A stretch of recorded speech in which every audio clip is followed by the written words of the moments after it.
klausimo, kur mano supratimo nėra labai didelio dalyko debatuoti.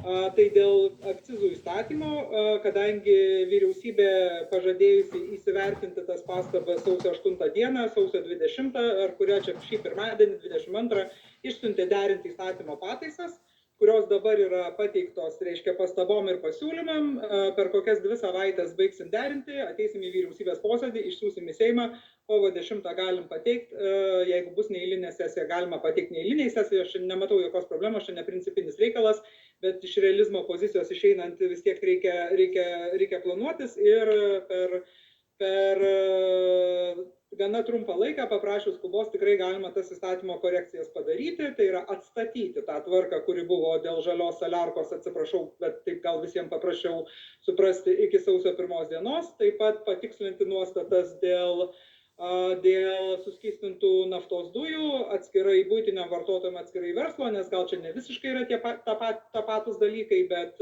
tikrai peržiūrėti tarifą reikšmingai, taip kaip daugiau mažiau yra kitose ES valstybėse ir atitinkamai tas įstatymo korekcijas galima būtų priimti. Man aišku gaila, kad 2,5 metų projektas buvo Seime debatuojamas, komitete buvo pakankamai ilgai debatuojamas, tada kažkaip tos diskusijos būtent šitom temom neiškilo, bet ką.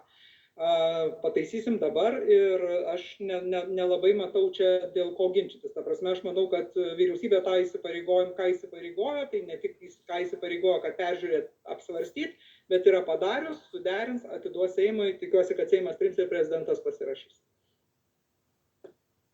Tai, jūs premjerė, kaip sakot, iš kito galo, bet gal režimą nestatykim prieš arklį ir pradėkim iš to galo, kaip ir sutarėm. Suprantu, kad ta klaida, kuri buvo padaryta, galbūt ir vyriausybė pražiūrėjo dėl akcizų, nes tai ne tik žemdirbių problema, ką girdim ir šiandien, ir tai yra pramonininkų problema ir netgi visos Lietuvos gyventojų problema, kurie perka šiandien dujas už su pasaulyje didžiausių akcizų. Tai turbūt čia yra jau labai grubi klaida, bet turbūt yra klausimai 6 ir aš manau, kad vis tik reikia pradėti nuo pradžių, nes tai, kas yra lengviausia padaryti, tuos žemiausius vaisius, labai šaunu, kad jūs juos skinate, bet yra turbūt ir problemų, kurias reikia ir giliau išgvildenti ir mes komitetas taip pat buvom šiame laikotarpį apkaltinti kai kuriais dalykais, kad mes kažką vilkiname, kažką darom, turime visus dokumentus, tai tada prašau, gerbiamas Ignai, pradėkim nuo pradžių ir tada trumpai prabėkim ir tada galėsim atsakyti konkrečiau. Ačiū.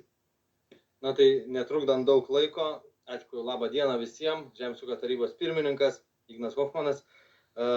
Pirmas klausimas, daugiamečių pievų problema, visi žino čia esantis, tikrai aš jos plačiai nepristatinėsiu. Dabar, ką pavyko sutarti vyriausybėje, tai kad vienokiu ar kitokiu būdu ta problema bus išspręsta ir tai turėtų būti per 3-4 savaitės ir galbūt čia, kol dar yra premjerė prisijungus, aš norėčiau užsidėti akcentą, ar mes tikrai galim šitą fiksuoti, kad tie pranešimai, kurie buvo išsiųsti ūkininkams atkurti daugiametės pievos, kadangi ir laikas eina ir tai turi juridinį faktą, juridinių pasiekmių, šitie pranešimai, ar galima sutart, kad tie pranešimai, jų galiojimas bus atšauktas? Ačiū.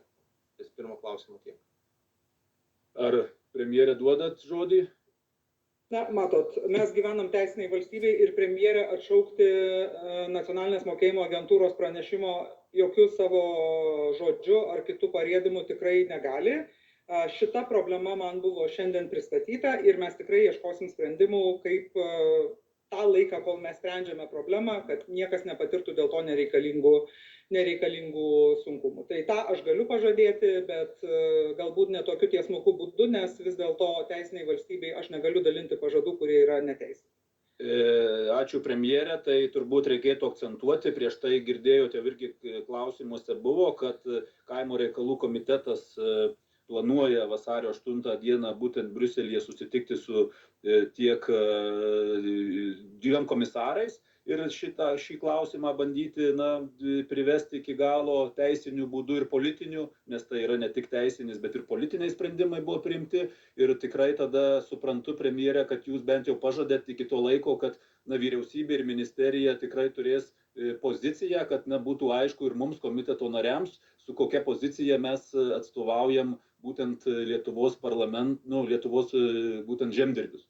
Ar galim taip susitarti? Taip. Kaip teisingai pasakė gerbiamas Ignas, tai vienaip ar kitaip šitą problemą mes išspręsim.